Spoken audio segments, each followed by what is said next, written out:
Mesdames et messieurs, bonjour, bonsoir. Ça dépend de l'heure à laquelle vous suivez cette émission. L'émission Avec vous, une initiative de la radio-télévision Espoir et du média en ligne Kilalo Presse. Nous abordons les questions liées au processus électoral, mais également plus précisément à la campagne prévue d'ici du processus électoral, mais également les élections prévues d'ici en décembre 2023. Pour ces numéros, aujourd'hui, nous recevons Stewart Mwindo. Il est jeune, militant au sein de la Lucha. Stewart, bonjour. Bonjour. Merci déjà d'avoir répondu à notre invitation, Stewart. Avec vous, nous allons parler beaucoup plus du mouvement citoyen la Lucha, de la lutte pendant cette période. Stewart, déjà cette question. Aujourd'hui, ce processus électoral, ces élections prévues d'ici en décembre, est-ce que toutes les conditions ont été réunies pour voir des élections apaisées? Déjà, d'abord, merci pour l'invitation. C'est un plaisir d'être ici. Alors, je pense personnellement que les conditions n'ont pas été réunies pour une élection vraiment apaisée. Déjà, on voit que tous les électeurs, tous les Congolais n'ont pas pu se faire enregistrer, se faire identifier et enrôler sur les listes électorales. Il y a notamment une bonne partie du Nord Kivu, notamment les territoires de Masisi, de Rutshuru et de Nyiragongo, qui n'a pas pu organiser les opérations d'enrôlement et d'identification des électeurs. On voit qu'il y a beaucoup d'échecs à termes d'organisation. On voit par exemple la qualité des cartes. En tout cas, il y a un très bon nombre d'électeurs qui n'ont pas de cartes lisibles pour l'instant. Et on voit en fait qu'il y a une méfiance des acteurs d'une partie de l'opposition politique envers les responsables de la CENI. Et tout ça réuni, ça ne garantit pas une élection apaisée. Stewart, je voudrais qu'on puisse revenir sur la situation globale ici à Béni. Aujourd'hui, ces élections viennent répondre à quel impératif pour nous? Alors, Béni, est malheureusement devenu tristement célèbre pour l'insécurité et les massacres qui durent depuis 2014. Donc pour moi c'est ça vraiment c'est ça le besoin des populations, et c'est pour ça que tout le choix de Bénitiens devait être motivé par le souci d'apporter une solution à cela. Et je crois que à Béni, plus que dans toute autre partie du Congo, on a besoin de ces élections pour pouvoir espérer à une autre gouvernance, parce que depuis 9 ans maintenant, on a eu des promesses, on a eu des autosatisfactions des dirigeants, mais jusque-là, on a en face de nous la triste réalité de voir le nôtre périr, de voir des gens se déplacer, de voir la misère s'étendre. Donc pour nous, plus que pour tout Congolais, ces élections sont importantes parce qu'elles détermineront notre survie en tant que communauté, en tant que peuple. Et aujourd'hui, on assiste à une sorte de transhumance. Il y a beaucoup de militants qui ont été notamment dans plusieurs mouvements, dont votre mouvement La Lucha. Aujourd'hui, la Lucha ne serait-il pas un tremplin pour aller à la politique? Alors, la Lucha, c'est comme toute organisation. Les gens, ils viennent en ayant leurs ambitions personnelles qui ne sont pas décelables au départ. Donc, des gens viennent pour en faire un tremplin. C'est difficile de le savoir et de l'empêcher du fait qu'il ne l'exprime pas au début. Mais ce qui est sûr, c'est que voilà, malgré le départ de ceux qui veulent, la lucha, elle reste quand même ce mouvement qui permet aux jeunes de penser à leur pays et de pouvoir exprimer ce qu'ils veulent, quoi, et de manière pacifique. Donc, ce qui m'importe, ce n'est pas les attitudes individuelles de personnes parce qu'elles sont incontrôlables. C'est juste cet idéal collectif qu'on a toujours et qu'on continue à faire vivre malgré le fait que certains s'engagent en politique.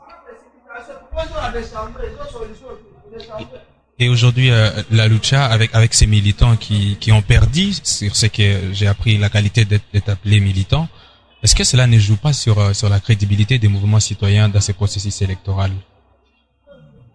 Encore une fois, oui, je sais que c'est un exercice difficile, mais chacun devrait être en mesure de faire toujours la distinction entre le groupe et les individus. Donc pour moi, le fait qu'un individu s'engage dans un processus électoral et que le mouvement soit toujours plus ou moins à l'écart de la politique, ça ne porte en aucun cas un coup à la crédibilité du mouvement. Oui, peut-être que les gens sont en droit de considérer que voilà, que la lucha, elle disait qu'elle se battait en dehors de la politique et que le combat se poursuivrait de ce côté-là. Les gens sont en droit de se poser ces questions. Mais tout ce qu'on peut leur dire, c'est que c'est difficile d'anticiper les agissements individuels et les plans individuels. Chacun a ses plans individuels. Mais au moins, c'est à quoi on s'assure, c'est que toutes les personnes qui s'engagent politiquement ne font plus partie du mouvement. Et le mouvement continue à garder donc cette neutralité politique qui est, je crois, une garantie une garantie de neutralité même dans les débats et qui légitime un peu le combat. Donc, je sais qu'il y a beaucoup de mouvements ou de groupes de pression où des membres s'engagent en politique et ils restent des membres effectifs. Mais ce n'est pas le cas de la lucha et c'est entre autres une des mesures pour s'assurer que nos opinions, que tout ce que nous portons n'est pas utilisé comme une marchandise politique en faveur de tel ou tel candidat. Et pendant cette période où nous approchons la période de la campagne, quel est le rôle aujourd'hui de la lucha? Ben oui, exactement. C'est d'ailleurs aujourd'hui, ce matin, que nous avons lancé la campagne Ma voix n'est pas à vendre. Pour nous, on ne va battre campagne pour personne. On va juste battre campagne pour que les gens élisent les beaux profils. Et quand nous avons lancé cette campagne Ma voix n'est pas à vendre, on s'est adressé d'abord aux électeurs pour que leur choix ne soit pas motivé par les cadeaux, par l'argent, par tous les biens matériels qu'ils peuvent recevoir des candidats. Donc ça, c'est une campagne qu'on va poursuivre tout au long de la campagne électorale, pour encourager les citoyens à voter en fonction de plans, de projets que les candidats proposent et non des cadeaux qu'ils offrent. Deuxièmement, cette campagne vise aussi à s'adresser aux candidats pour leur dire, c'est pas un moment de donner une partie de l'argent, le plus souvent qui a été volé au peuple à travers différents canaux. On n'a pas besoin de ça. Le peuple a besoin que vous proposiez des mesures qui permettent à apporter des solutions à leurs problèmes. Donc voilà, pendant cette campagne, nous on est là, dans notre campagne Ma voix n'est pas à vendre, pour inviter les citoyens à choisir sur base des programmes et non sur base des dons, et pour inciter les candidats à proposer des solutions et non à secouer leurs poches pour acheter l'électorat. En vous attendant parler, la lucha va jouer un grand rôle. Mais aujourd'hui, il y a cette question qui revient. C'est-à-dire, c'est quoi le prospect aujourd'hui d'un bon candidat pour la région de Bénin? Ouais, oui, c'est une question qui revient à chaque fois. Je pense qu'un bon candidat, de manière globale, c'est quelqu'un qui a d'abord les compétences, les compétences techniques pour faire le boulot du député, si déjà on peut parler de député. Les députés, c'est légiférer, c'est contrôler. Pour moi, c'est que ça doit être quelqu'un qui a les compétences et représenter. Voilà, légiférer, contrôler et représenter. Ça doit être quelqu'un qui a les compétences techniques pour faire cela. Compétences techniques, je dois dire déjà quelqu'un qui a une bonne base intellectuelle pour le faire, quelqu'un qui sait parler, quelqu'un qui sait écrire, parce qu'on ne légifère pas à Swahili, il faut parler et il faut parler en français, il faut quelqu'un qui a plus ou moins ça. Mais aux côtés de ces compétences techniques, parce qu'on a vu beaucoup de professeurs d'université, beaucoup de personnes intellectuellement aptes, mais ne pas pouvoir changer de choses. C'est pourquoi, aux côtés de ces compétences techniques, on a besoin d'une probité morale. On a besoin de gens qui soient moralement droits, des gens qui ne sont pas trempés dans des histoires de bagarres, dans des histoires de corruption, dans des histoires de vol. Il faut vraiment que ce soit des gens droits. Et là, on peut compter sur eux. Ça, c'est sur le plan global. Mais sur le plan de Béni, moi, je pense que la crise de Béni, elle est tellement grave, mais elle ne fait pas écho au niveau que ce soit national, que ce soit international. On voit que, quand il y a un massacre à Kichiché, on voit comment c'est tout le Congo qui se mobilise, c'est tout le monde qui se mobilise. Mais il y a eu récemment de massacre à Kichanga, dans le Watalinga, et personne n'en parle presque. Donc, on a besoin non seulement de quelqu'un qui soit qui ait les compétences techniques et la moralité assise, mais on a aussi besoin de quelqu'un qui est capable d'inscrire Beni comme une urgence nationale et pouvoir mobiliser les énergies nationales autour de la question.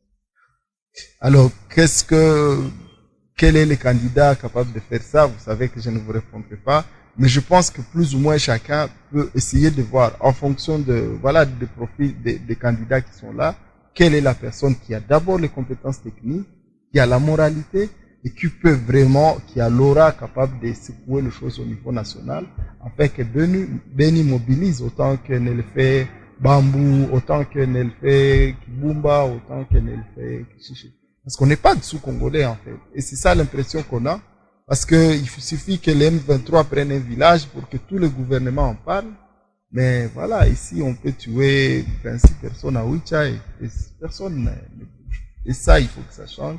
Et je pense que si on amène des personnes de carrure nationale, ça peut bouger. Je préfère également qu'on aborde par rapport à la jeunesse. La lucha est un mouvement qui est majoritairement jeune.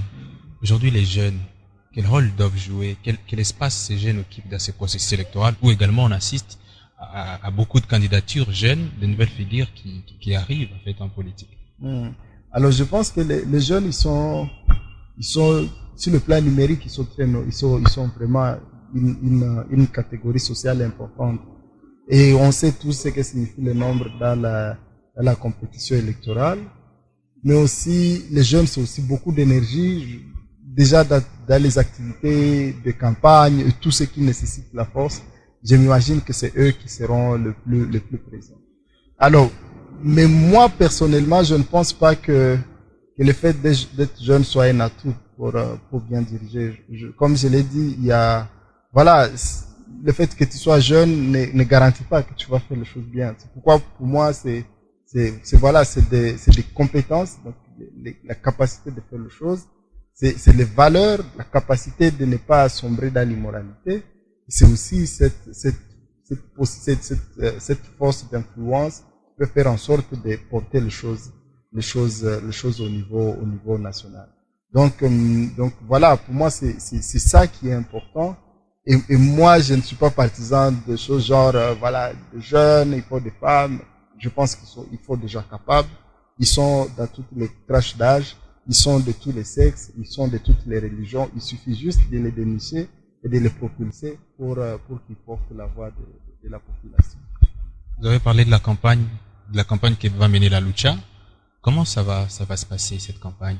Alors, exactement, on va l'amener d'abord en ligne et sur terrain. En ligne, c'est essayer de partager du contenu de sensibilisation sur, quel profil est intéressant pour voter et rappeler plus ou moins rappeler aux citoyens de ne pas vendre leur vote, de le donner sur base de programmes. Il va aussi se faire physiquement, comme les candidats qui seront en campagne. Nous aussi, nous allons aller au contact de la population, essayer de la parler sur notamment les bons profils que nous estimons être bons et sur la nécessité de ne pas se laisser influencer par des cadeaux matériels qui trop souvent tronquent le choix de population. Et ça, donc les temps que les candidats, eux, seront en train de promouvoir leurs personnes, leurs individus, nous serons là en train de promouvoir le beau profil et on espère qu'il se dégagera après ce processus une sorte on espère en tout cas que les gens voteront de personnes qui sont capables, intellectuellement, qui sont moralement droits pour ne pas sombrer dans tous les antivaleurs qu'on décrit. Mais aussi, on espère que ce sera des gens tellement influents qu'ils peuvent influencer les débats au sujet national pour que la question de Beni soit aussi une priorité. Est-ce que la campagne va vraiment toucher la majorité des personnes? Déjà, à part là de la langue, il y a une personne qui m'en a parlé dernièrement. Les émissions, ça se fait en français. Est-ce que la campagne va être étendue de manière à ce que, aujourd'hui, les 1 million de personnes qui sont à Beni puissent être touchées par votre campagne? En tout cas, on fera, et c'est toujours ça, on fera l'effort voilà, de parler dans la langue des gens. Après, nous, on est des bénis. Donc, si je vous parle en français, mais quand je suis au quartier, je parle aux gens en swahili. Donc, c'est juste qu'on adaptera la langue utilisée à l'auditoire qui est devant nous. Donc, ce qui est sûr, c'est on atteindra toutes les personnes qui seront à notre portée. C'est vrai, contrairement aux acteurs politiques, par exemple, qui ont des budgets, nous, on le fait de manière genre bénévole. On le fait pour nous, on le fait pour le Congo, quoi. Et c'est sûr qu'on n'atteindra peut-être pas une large proportion de la population. Et on ne peut même pas se condamner pour ça, on fait ce qu'on peut. Mais le souci, c'est que oui, il y a cette volonté, on utilisera tous les canaux qu'on peut avoir pour atteindre le max de personnes possibles, y compris à s'adapter à leurs besoins, en termes de langue, en termes de... Voilà. Pensez-vous que le moment, un mois, moi je me dis personnellement, un mois de campagne, financé d'un côté par les députés, et ils sont financés, et d'un côté vous avez la campagne qui est menée comme une contre-campagne pour les dire, pour faire élire les bonnes personnes. Est-ce que le timing il a été parfait? Est-ce que ça ne devrait pas commencer avant cette campagne? Peut-être le lancement d'aujourd'hui il est juste formel, mais oui, depuis des années on participe à l'action de la lucha. C'est une action qui vise d'abord le peuple, hein, pour le rendre exigeant. Et ça veut dire que c'est quelque chose qu'on fait déjà depuis en tout cas bien longtemps, depuis plusieurs années, pour dire aux gens qu'ils doivent choisir le bon dirigeant et qu'ils doivent surtout contrôler les dirigeants qu'ils ont choisis. Parce que c'est peut-être ça l'aspect dans lequel on est le plus. Donc, c'est le fait qu'on ait lancé formellement aujourd'hui ne signifie pas qu'il n'y a pas eu de choses faites avant. Personnellement, par exemple, j'ai participé à pas mal d'émissions, j'ai participé à pas mal de sensibilisations publiques dans lesquelles on parle des questions électorales et dans lesquelles on invite notamment les citoyens à se passer de tous les cadeaux pour choisir les gens qui ont des programmes assez intéressants. Donc voilà, c'est juste que c'est aujourd'hui que ça commence formellement, un peu comme pour les politiciens. C'est pas que c'est aujourd'hui qu'ils vont commencer, ou c'est les 19 qui vont commencer la campagne, l'autre déjà commencé depuis longtemps. Mais c'est juste que voilà, c'est une étape et on veut à ce moment aussi insister sur cet aspect-là. Nous approchons les élections. Il y a un mois qui nous sépare, avec quelques jours évidemment de plus des élections. Aujourd'hui, quel est votre message pour la population des Béni, villes et territoires, en revenant notamment sur les intérêts que portent ces élections pour la région? Ouais, alors pour la population, je pense en fait que nous avons tellement souffert que nous devons, que je considère que nous sommes tous intelligents. Intelligents pour comprendre que notre situation n'est pas normale, intelligents pour comprendre que depuis maintenant 9 ans, tout ce que nous ont commis les responsables politiques n'a pas pu apporter des réponses. Donc, je pense aussi que nous comprenons que ces élections nous donnent l'opportunité ou une influence sur ce que sera notre vie les 5 prochaines années. Alors, sur cette base-là, il nous faut prendre conscience, il faut en fait déterminer ce que nous voulons. Soit nous voulons continuer comme nous avons toujours vécu. À nous de décider. Soit nous voulons que ça change. Nous voulons en fait autre chose que cette vie. Alors oui, il faut être conséquent. Et là, c'est pour ça que je continue à insister sur le besoin de voir au-delà juste des cadeaux, c'est de voir ce qu'il a, quel est le projet qu'il porte, quelles sont les capacités qu'il a et quelle est l'influence qu'il peut apporter au niveau national. Et ça, c'est important pour nous. Plus que pour tout autre peuple du Congo, parce que nous savons que nous sommes exposés à un danger d'extermination. Si nous ne faisons pas les choses bien, la situation va continuer à s'empirer et ce n'est pas bon. Donc, tout mon appel, c'est de dire, c'est à nous de décider. Si on veut que ça continue, ou si on veut qu'on reparte à zéro, si on veut qu'on repasse sur de nouvelles bases. Et ça, c'est quelque chose à considérer aussi bien au niveau des élections présidentielles que des élections législatives. Parce qu'on sait tous que l'exercice du pouvoir se fait à cheval entre toutes les institutions. Et s'il y a une d'entre elles qui fait preuve de défaillance, ce n'est pas évident qu'il y ait des résultats au niveau du terrain. Alors, soyons là, soyons au rendez-vous. Je crois que c'est un très grand rendez-vous avec l'histoire et chacun doit s'assurer de jouer le beau jeu pour que demain ou après 5 ans, on se retrouve encore à pleurer alors qu'on aurait pu peut-être changer quelque chose. Mr. Stewart Muindo, nous vous remercions du temps que vous nous avez accordé pour cette émission, les échanges également. Merci beaucoup aussi pour l'invitation et voilà, et pour cette opportunité. Merci beaucoup. À vous, fidèles amis, auditeurs, auditrices, spectateurs également, merci d'avoir suivi cette émission avec vous. Aujourd'hui, on était avec Stewart Muindo, un militant pro-démocratique de la lucha. J'étais Proté Kapalata à la présentation de cette émission. Ced Conception est à la réalisation. L'émission est évidemment disponible sur YouTube, mais également sur la radio-télévision Espoir. Merci et au prochain numéro.